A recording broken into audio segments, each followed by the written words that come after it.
আল্লাহ তাআলা বলেন ওমা খালাকাতুল জিন্না ওয়াল ইনসা ইল্লা লিয়াবুদুন।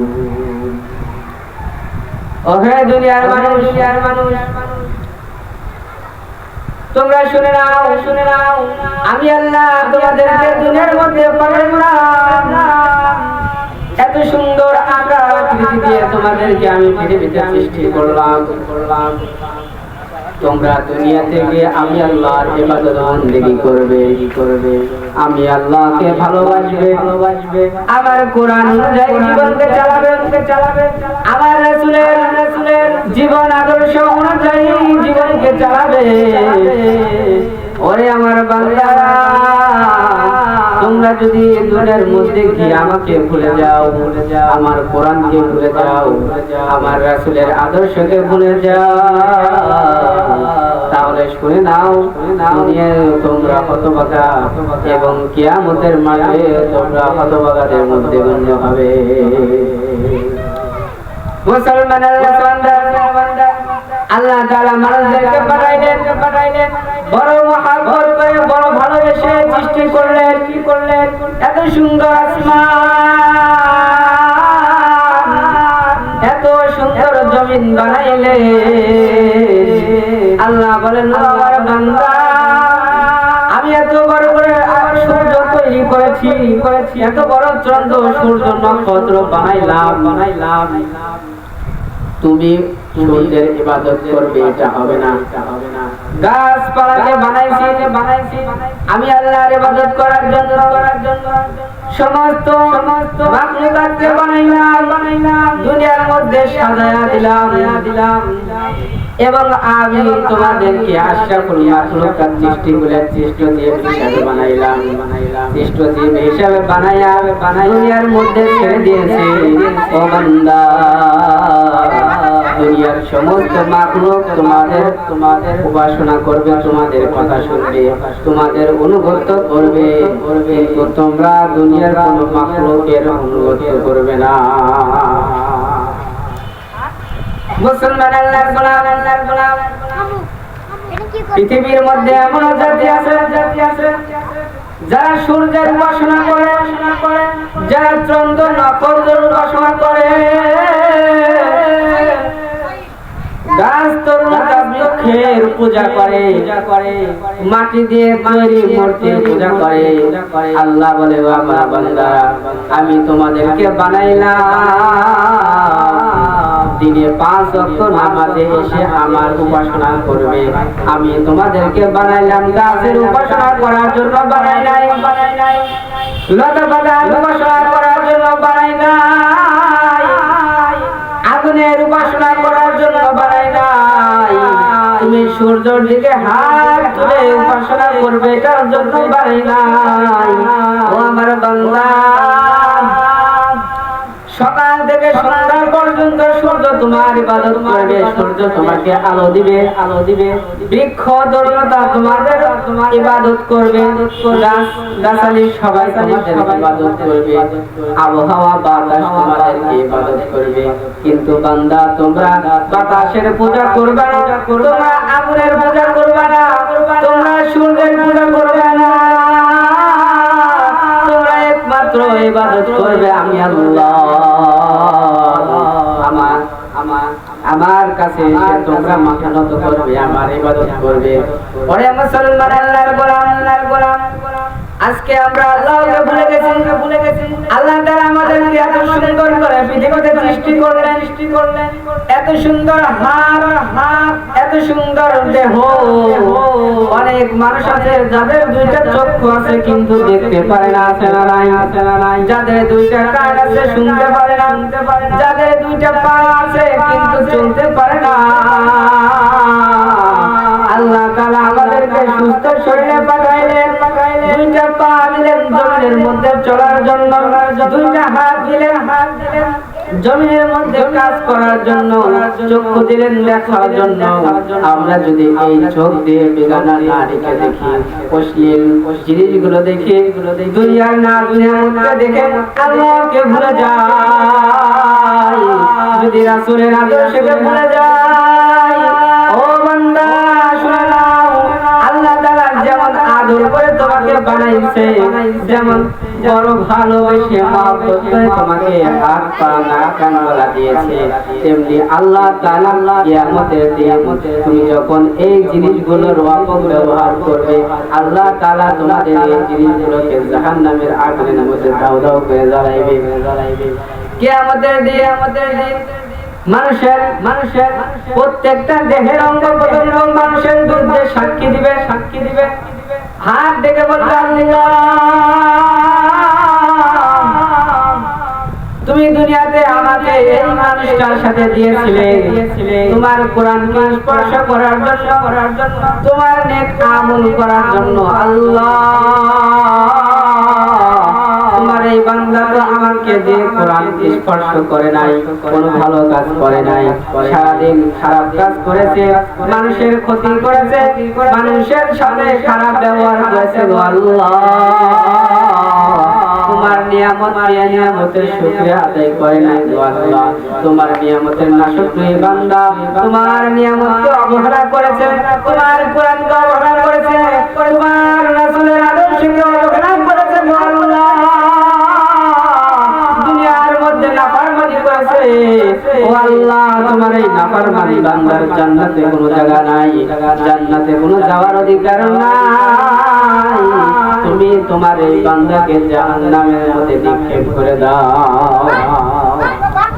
মুসলমান আল্লাহর গোলাম, তাহলে কিয়ামতের দিন আমাদের প্রত্যেকটা অঙ্গ প্রত্যঙ্গ আমাদের পক্ষে সাক্ষী দিবে। যদি ভালো কাজ করেন পক্ষে সাক্ষী দিবে, যদি খারাপ কাজ করেন বিপক্ষে সাক্ষী দিবে। মরণের পরে যখন আপনাকে কবরে রাখা হবে, ফেরেশতারা এসে বলবে, মান রব্বুকা মান দীনুকা ওয়া মান নাবিয়ুকা, তোমার রবকে, তোমার দ্বীনকে, তোমার নবীকে। ওরে মুসলমান আল্লাহর গোলাম, দুনিয়াতে কেমন জিন্দেগি কাটাইলা, গুনায় জীবনটাকে নষ্ট করে দিলা, রাসূলের কথা শুনলা না, কোরআনের কথা শুনলা না, হাদিসের কথা শুনলা না, ওলামায়েদের কথা শুনলা না, কোরআনের মাহফিলে বসলা না, কোরআনের কথা শুনলা না।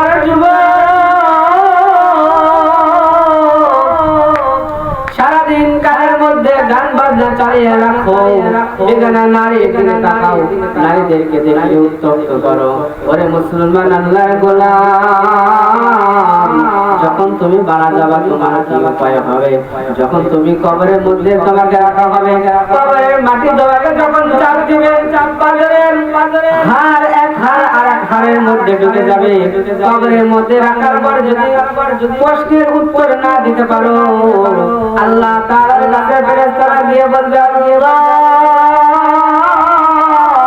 তোমার এই বান্দা তো নাফরমান বান্দা, দুনিয়ার মধ্যে খারাপ কাজ করে এসেছে, দুনিয়ার মধ্যে কোনো ভালো কাজ করতে পারে নাই, দুনিয়ার মধ্যে তোমার কোরআন অনুযায়ী চলতে পারে নাই, হাদিস অনুযায়ী চলতে পারে নাই, কোরআনের কথা শুনতে পারে নাই। আল্লাহ তাকে প্রশ্ন করা হয়েছে, প্রশ্নের উত্তর দিতে পারে নাই। আল্লাহ গো তুমি তার কবরের মধ্যে আযাব শুরু করে দাও। বেনামাজির কবরের মধ্যে আল্লাহ তাআলা আযাবের ফেরেশতা পাঠিয়ে দিবেন। আযাবের ফেরেশতাগুলো চোখেও দেখতে পাবে না এবং কানেও শুনতে পাবে না। কিয়ামত পর্যন্ত মানুষের উপরে আযাব দিতে থাকবে, কোনো থামবে না। ওরে মুসলমান আল্লাহর গোলাম, তুমি যদি দুনিয়ায় নেক আমল করে ইসলাম অনুযায়ী জীবনকে সাজাতে পারো, কোরআন অনুযায়ী জীবনকে সাজাতে পারো, তাহলে তুমি ইহকালেও কামিয়াব এবং পরকালেও কামিয়াব হয়ে যাবে। তাহলে মুসলমান কিভাবে আমাদের জীবনকে সাজাতে হবে? রাসূলের জীবন আদর্শ আমাদের আদর্শের সাথে মিলাতে হবে। প্রাচীন ইতিহাসের দিকে তাকিয়ে দেখেন সাহাবারা কেমন ভালোবেসেছে রাসূলকে। তাবিন খেলাফায়ে রাশিদিন তারা রাসূলকে কি পরিমাণ ভালোবেসেছে, কোরআনকে কত ভালোবেসেছে। আল্লাহর নবীর আল্লাহ সাহাবী একদিন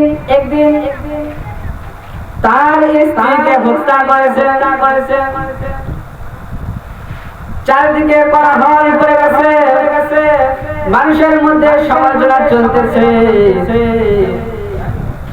যে মুহাম্মদের অমুক সাহাবী তার স্ত্রীকে হত্যা করেছে, চলো বিচার দিয়ে আসে।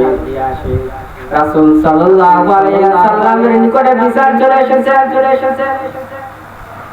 আল্লাহ নবী সাহাবীকে ডাকতে বললেন, আমার সাহাবী, মানুষেরা তোমার নামে বিচার দিচ্ছে, তুমি নাকি তোমার স্ত্রীকে হত্যা করেছো। সাহাবী ডাকতে বললেন, ইয়া রাসূলুল্লাহ, ইয়া হাবিবাল্লাহ, আমি আমার স্ত্রীকে নিজ হাত দ্বারা হত্যা করেছি। আল্লাহ নবী ডাকতে বললেন, আমার সাহাবী, আগামীকাল অমুক মাঠের মধ্যে তোমার বিচার করা হবে। তোমাকে সেখানে বিচার কাঠগড়ায় দাঁড় করানো হবে। মক্কার মধ্যে কোলাহল করে গেল। কাফের মুশরিকরা বলতে লাগলো, আগামীকাল আমরা ওই মাঠে গিয়ে বিচার দেখব মুহাম্মদ তার সাহাবীর জন্য কি বিচার করে। পরের দিন বিচারে মাঠ কায়েম হলো। মাঠের চতুর্পাশে কতগুলো মানুষ দাঁড়িয়ে বিচার দেখতেছে। কাফেরেরা কানাঘুষা করতেছে, মুনাফিকেরা কানাঘুষা করতেছে। আল্লাহর নবী সাহাবীকে ডাকতে বলল, আমার সাহাবী, তুমি কি তোমার স্ত্রীকে সত্যি হত্যা করেছো? সাহাবী ডাকতে বললেন, ইয়া রাসূলুল্লাহ, ইয়া হাবিবাল্লাহ, আমি আমার স্ত্রীকে নিজ হাত দ্বারা হত্যা করেছি। রাসূলুল্লাহ ডাকতে বললেন, আমার সাহাবী, তুমি তোমার স্ত্রীকে হত্যা করেছো, তার দোষ কি ছিল? তার অপরাধ কি ছিল যে তুমি তাকে হত্যা করেছো?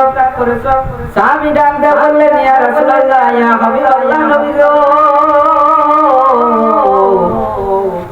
আমি আমার স্ত্রীর সঙ্গে একান্তে গল্প করতেছিলাম। গল্প করতে কথা বলতে আমাদের মধ্যে তর্ক বিতর্ক শুরু হয়ে যায়। আমাদের মধ্যে কথা হতে লাগে। আমার স্ত্রী আমাকে অনেকবার গালিগালাজ করেছে। ইয়া রাসূলুল্লাহ, ইয়া হাবিবাল্লাহ, নবী গো, আমাকে যতবার গালিগালাজ করেছে, ইয়া রাসূলুল্লাহ, আমি কিছু বলি নাই, আমি তাকে কোনো গালিগালাজ করি নাই। ইয়া রাসূলুল্লাহ, নবী গো, এক পর্যায়ে আপনাকে নিয়ে গালিগালাজ করা শুরু করলো, আপনাকে নিয়ে গালমন্দ করা শুরু করলো, আপনাকে নিয়ে কটূক্তিকর কথা বলা শুরু করলো। ইয়া রাসূলুল্লাহ, ইয়া হাবিবাল্লাহ, নবী গো, যতক্ষণ পর্যন্ত আমাকে গালিগালাজ করতেছিল আমি কিছু বলি নাই। যখন আপনাকে নিয়ে গালিগালাজ করা শুরু করলো, যখন আপনাকে নিয়ে কটূক্তিকর কথা বলা শুরু করলো, যখন আপনার ইসলামকে নিয়ে কটূক্তিকর কথা বলা শুরু করলো, ইয়া রাসূলুল্লাহ, ইয়া হাবিবাল্লাহ, নবী গো, আমার মাথার মধ্যে একটা টেনশন কাজ করতে লাগলো। যে রাসূল আমাদের জন্য এত কষ্ট করলো, যে নবী দুনিয়াতে এত কষ্ট করলো, যে নবী কিয়ামতের দিন সমস্ত নবী যখন ইয়া নাফসি বলে কান্না করবে, ঈসা নবী বলবে ইয়া নাফসি, মুসা নবী বলবে ইয়া নাফসি, ইসহাক নবী বলবে ইয়া নাফসি, সমস্ত নবী যখন ইয়া নাফসি বলে কান্না করবে, আমার নবী ইয়া নাফসি বলে কান্না করবে না, সেটাই মাথা উঠাইয়া ইয়া উম্মতি বলে কান্না করবে। আল্লাহ তাআলা ডাক দেয়া বলবে, ও আমার হাবিব, আপনি সিজদায় মাথা দিয়ে কান্না করেন কেন? সিজদা থেকে মাথা উঠান। আল্লাহ নবী ডাক দেয়া বলবে, ও আমার মালিক, আমি ততক্ষণ পর্যন্ত সিজদা থেকে মাথা উঠাবো না যতক্ষণ পর্যন্ত আমার গুনাহগার উম্মতদেরকে মাফ না করা হবে যতক্ষণ পর্যন্ত আমার উম্মতদেরকে জান্নাতে না দেওয়া হবে, যতক্ষণ পর্যন্ত আমার উম্মতদেরকে জান্নাতে না দেওয়া হবে। আল্লাহ তাআলা দাদা বলেন, ও আমার হাবিব, আপনি সিজদা থেকে মাথা উঠান। আপনি যখন সিজদায় মাথা দিয়ে কান্না করেন, ইয়া উম্মতি বলে, ও আমার হাবিব, আমি সহ্য করতে পারি না। ইয়া রাসূলুল্লাহ, ইয়া হাবিবাল্লাহ, আমি আপনাকে কথা দিলাম, যতক্ষণ পর্যন্ত আপনার কোনো উম্মত জান্নাতে না যাবে, ততক্ষণ পর্যন্ত কোন নবীর উম্মত জান্নাতে যেতে পারবে না। সুবহানাল্লাহ, সুবহানাল্লাহ। তাহলে মুসলমান আল্লাহর নবী আমাদেরকে কি পরিমাণ ভালোবাসেন। কিয়ামতের দিন যখন সমস্ত নবী রাসূল সমস্ত সাহাবা তাবেঈন উম্মতে মুহাম্মাদের সমস্ত উম্মত আদম আলাইহিস সালাম থেকে এ পর্যন্ত যতগুলো নবী রাসূল, যতগুলো মানুষ এসেছেন, কিয়ামত পর্যন্ত যতগুলো মানুষ আসবে সবাই ইয়া নাফসি বলে কান্না করবে। কিন্তু উম্মতের চিন্তায়, উম্মতের ভালোবাসা, ইয়া উম্মতি বলে কান্না করবে। ওরে মুসলমান আল্লাহর গোলাম, আজকে আমরা ওই নবীকে কেমন ভালোবাসি। ওই নবীর আদর্শ অনুযায়ী জীবনকে সাজাতে পেরেছি। দুনিয়াতে তাকায় দেখেন, সমাজের দিকে তাকায় দেখেন, যখন একজন মানুষ আরেকজন মানুষকে ভালোবাসে, মহব্বত করে, যখন একজন ছেলে আরেকজন মেয়েকে ভালোবাসে, ওই মেয়েটি যে পোশাক পছন্দ করে ওই পোশাক পরে, যেই স্টাইলের চুল কাটা পছন্দ করে ওই স্টাইলের চুল কাটে। মুসলমান আল্লাহর গোলাম খেলোয়াড়দের মতো চুল কাটে। ব্রাজিল আর্জেন্টিনাকে সাপোর্ট করে, তাদেরকে সাপোর্ট করে তাদের ছবি দিয়ে ব্যানার বানায়। অথচ হায় আফসোস মুসলমান আল্লাহর গোলাম, যে রাসূল তোমার জন্য এত কষ্ট করলো, আজও মদিনায় শুইয়া উম্মতি বলে কান্না করে। ওরে মুসলমান আল্লাহর গোলাম, ওই নবীকে তুমি কতটুকু ভালোবাসতে পারলা? ওই নবীর অনুযায়ী, ওই নবীর জীবন আদর্শ অনুযায়ী তুমি নিজের জীবনকে সাজাতে পারো না। কোরআনের কথা শুনতে পারো না, হাদিসের কথা শুনতে পারো না।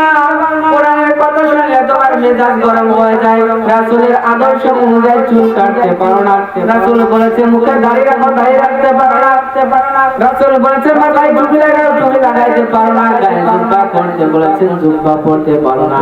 ওরে মুসলমান আল্লাহর গোলাম, আল্লাহর নবী বলেছেন যে ব্যক্তি দাড়িতে খুর লাগাইলো সে যেন স্বয়ং আমার গলাতে ছুরি চালাইলো। জোরে বলেন নাউযুবিল্লাহ। মুসলমান আল্লাহর গোলাম, আল্লাহর নবী বলেন যে ব্যক্তি দাড়িতে খুর লাগাইলো, দাড়িতে শেভ করলো, সে যেন স্বয়ং আমার নিজের গলায় ছুরি চালালো। জোরে বলেন নাউযুবিল্লাহ।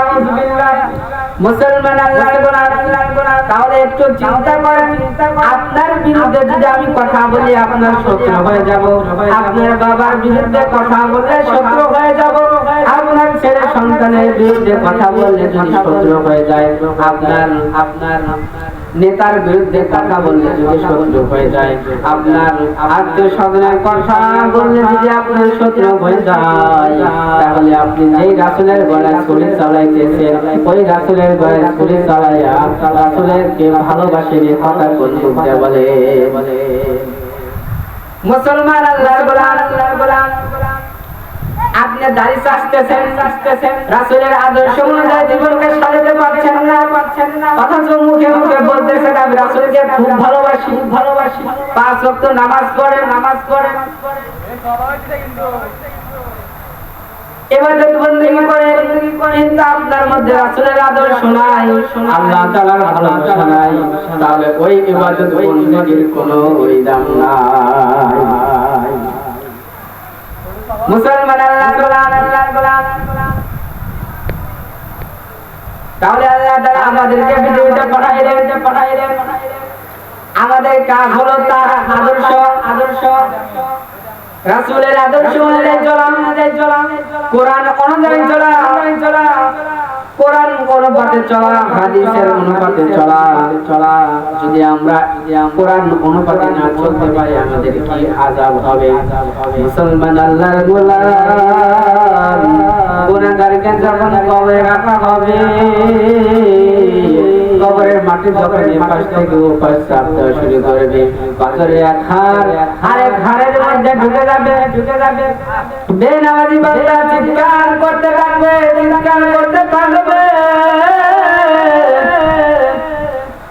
কেউ শুনতে পাবে না, জিন ইনসান কেউ শুনতে পাবে না। কিয়ামত পর্যন্ত আযাব চলতে থাকবে। এখন বলতে পারেন কিয়ামত পর্যন্ত আযাব চলবে, কিয়ামত পর্যন্ত আযাব চলার পরে কি বন্ধ হবে? না। মুসলমান আল্লাহর গোলাম, আপনি বেনামাজি হয়ে কবরে গেলেন, আপনি নাফরমান হয়ে কবরে গেলেন, আপনি মুনাফিক হয়ে কবরে গেলেন। কবরে যাওয়ার পরে আপনাকে যে আযাব শুরু হবে, কবরের মধ্যে যে আযাবটা শুরু হবে, কবর থেকে আযাব শুরু হবে কিয়ামত পর্যন্ত। কিয়ামতের পরে যখন হাসর নাসর কায়েম হবে, ফুলসিরাত মিজান কায়েম হবে, জাহান্নামে দেওয়া হবে, জাহান্নামের মধ্যে বেনামাজিদেরকে আযাব দেওয়া হবে। মুসলমান, আজকে গুনাহ করতেছো, আল্লাহর কথা চিন্তা করো না। আল্লাহ বলেন, ও আমার বান্দা, আমি দিনে 5 বার 5 ওয়াক্ত নামাজে আমি তোমাকে ডাকি। ওরে বান্দা, তুমি দুনিয়ার মধ্যে এমন বিভোর হয়ে আছো, এমন না ভুলা মন হয়ে আছো, এমন বেমুখী গোমরাহের মধ্যে আছো, আমি তোমাকে দিনে 5 বার ডাকি। আমি তোমাকে দিনে 5 বার 5 ওয়াক্ত নামাজের মধ্যে ডাকি। ওরে বান্দা, তোমার কি একবার মনে চায় না আল্লাহকে আল্লাহ বলে ডাক দেই? তোমার কি একবার মনে চায় না সৃষ্টিকর্তাকে ডাকি? তোমার কি একবার মনে চায় না নামাজে গিয়ে আল্লাহকে ডাকি? আল্লাহ তাআলা বলেন, আমার ফেরেশতারা যখন বান্দা নামাজে যায় না, ফজরের নামাজ পড়ে না, আল্লাহ তাআলা ফেরেশতাদেরকে বলেন, আমার ফেরেশতারা, তোমরা আমার বান্দা নামাজ পড়ে নাই, গুনাহ লিখবা না। আল্লাহ তাআলার ফেরেশতারা বলে, ও আল্লাহ, তোমার বান্দার গুনাহ লিখব না, কি করব? আল্লাহ বলে, বান্দা নামাজ পড়ে নাই, তুমি গুনাহ লেখো না, গুনাহ লেখার জন্য তুমি অপেক্ষা করতে থাকো। দেখো আমার বান্দা তওবা করে কিনা। ওরে আমার ফেরেশতারা, শোনো, তুমি জেনে নাও, দেখো ফজরের নামাজ আমার বান্দা পড়ে নাই, জোহরের নামাজে আমার বান্দা নামাজে এসে আমাকে ডাকবে, আমাকে ডাক দিয়ে বলবে, আল্লাহ, সারাদিন তোমার নাফরমানি করেছি, তোমার সাথে গাদ্দারি করেছি, দুনিয়ার মোহ মায়ার মধ্যে পড়েছিলাম, আল্লাহ তোমাকে ভুলে গেছি, তোমার কোরআন অনুযায়ী জীবনকে চালাতে পারি নাই, তোমার রাসূলের আদর্শ অনুযায়ী জীবনকে চালাতে পারি নাই, তোমার কথা অনুযায়ী নামাজ পড়তে পারি নাই, তোমার কথা অনুযায়ী কোরআনকে পড়তে পারি নাই। আল্লাহ, আমি গুনাহগার, গুনাহ যতই করি না কেন তোমার রহমতের চেয়ে কিন্তু বেশি নয়। বান্দা গুনাহ যতই করুক না কেন রহমতের চেয়ে কিন্তু বেশি নয়। আল্লাহ, তুমি তো রহমান, তুমি তো রহিম, তোমার রহমান নামের ওসিলায় আমাকে মাফ করে দাও। আল্লাহ ডাক বলে, বান্দা, যখন তুই মসজিদের মধ্যে সিজদায় পড়ে সুবহান রাব্বিয়াল আলা বলিস, যখন মুনাজাতের মধ্যে হাত তুলে ডাকতে বলিস, আল্লাহ, আমি গুনাহগার, আল্লাহ তুমি তো রহমান, তুমি তো রহিম, আল্লাহ তুমি রহমান নামের ওসিলায় আমাকে maaf করে দাও। আল্লাহ ডাকতে বলে, বান্দা, তোর আমাকে রহমান বলে ডাক দিতে দেরি, আমাকে আল্লাহ বলে ডাক দিতে দেরি, কিন্তু আমি তোকে ক্ষমা করতে দেরি করি না। মুসলমান আল্লাহর গোলাম, জোহরের নামাজে বান্দা যায় না, আল্লাহ আসর পর্যন্ত দেখে, আসর মাগরিব ইশা চলে যায়, বান্দা নামাজে আসে না, বান্দা আল্লাহকে ডাকে না। আল্লাহ তাআলা গভীর রজনীতে প্রথম আসমানে এসে বান্দাদেরকে ডাকতে থাকে, বান্দা ওরে বান্দা তুমি তো গুনাহগার, কত নাফরমানি করেছো, কত গুনাহ করেছো, এই গভীর রজনীতে একটু ওঠো, আমি আল্লাহর কাছে মাফ চাও, আমি আল্লাহর কাছে ক্ষমা চাও, আমি তোমাকে ক্ষমা করে দিব।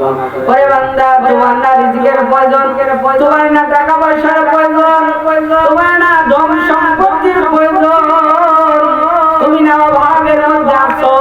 ওরে বান্দা গভীর রজনী সবাই ঘুমায় গেছে, এই অবস্থায় তুমি যদি আমার কাছে মনে রাখো কেউ দেখবে না, তুমি যদি আমাকে ডাকো কেউ দেখবে না, দুনিয়ার সমস্ত মাখলুকাত সমস্ত কায়নাত ঘুমায় গেছে। ওরে বান্দা ওঠে একটু আমাকে ডাকো, আমাকে ডাকতে বলো আল্লাহ, গুনাহগার বান্দা তোমার, আল্লাহ কত গুনাহ করেছে, গুনাহর অন্ত নাই, গুনার দিকে তাকাইলে মনে হয় দুনিয়ার মধ্যে সব থেকে নিকৃষ্ট বান্দা আমি। ও আল্লাহ, গুনার দিকে তাকাইলে মনে হয় আমরা ক্ষমা পাবো না। ও আল্লাহ, আবার তোমার রহমতের দিকে তাকাইলে মনে হয় আমাদের চেয়ে ভাগ্যবান আর কেউ নাই। ও আল্লাহ, আমরা যতই কই না কেন তোমার রহমতের চেয়ে কিন্তু বেশি নয়। আল্লাহ তুমি তোমার রহমত, তোমার রহমান নামের ওসিলায় আমাকে মাফ করে দাও।